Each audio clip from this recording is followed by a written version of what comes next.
Experts estimate 300,000 children are sexually exploited every year. Some are even being sold as sex slaves on the internet. It is a crime against young women that's barely reported. Before she left on maternity leave, Natalie Morales filed this report on one teenager's harrowing story. A warning, it is very tough to watch. It's a story that begins in small-town USA with the girl next door. I always figured that something like that could never happen to me because I was safe. I was always careful. At 16, Shauna Newell had heard the stories of the thousands of young foreign women being tricked into modern-day sexual slavery. I always thought that stuff like that only happened to people who were like putting themselves in that position, in that predicament, you know, like girls who were floozies and girls who just took life for granted, and I wasn't that kind of person, you know. I dressed respectably, I never showed my body off ever. But this Florida teenager's life took a terrifying turn when she was trafficked by the most unlikely criminal, a fellow 16-year-old girl. She was a really good friend.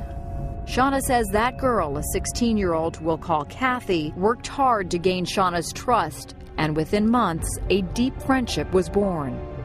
Shauna spent weeks lobbying her mother for permission to spend the night at Kathy's house. And Shauna's just begging me, so I finally gave in. Her dad took us to this house and said he'd be right back, and he left us there, and I asked for some water because I was thirsty, and I drank the water and I blacked out.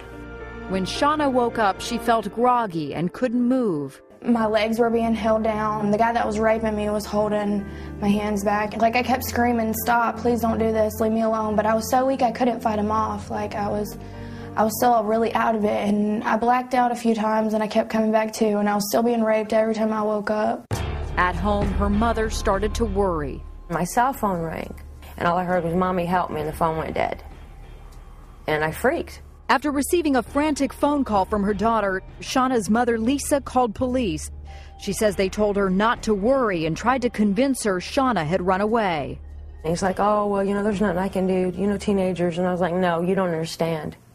I know my children. Something's wrong." Not every child that's designated as a runaway is a runaway child. My daughter, Polly, who was kidnapped by a vicious, brutal, life-term criminal, was thought to have run away for a long period of time. Shauna endured 3 days of being drugged, raped, and tortured. And according to rescuers, Shauna had been sold on the internet for $300,000. In a twist of fate, the volunteer search party looking for the 16-year-old rescued her when her captors stopped for gas while trying to flee the state. Her eyes were black and blue, her mouth was bloody, her nose was bloody, her throat had handprints all over it.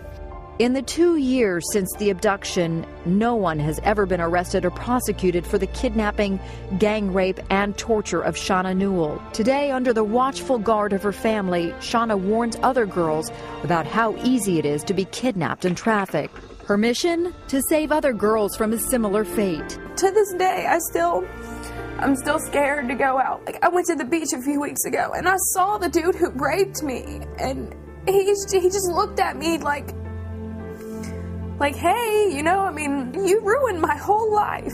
You have scarred me for the rest of my life, and you're just sitting there going on with your life like nothing is wrong.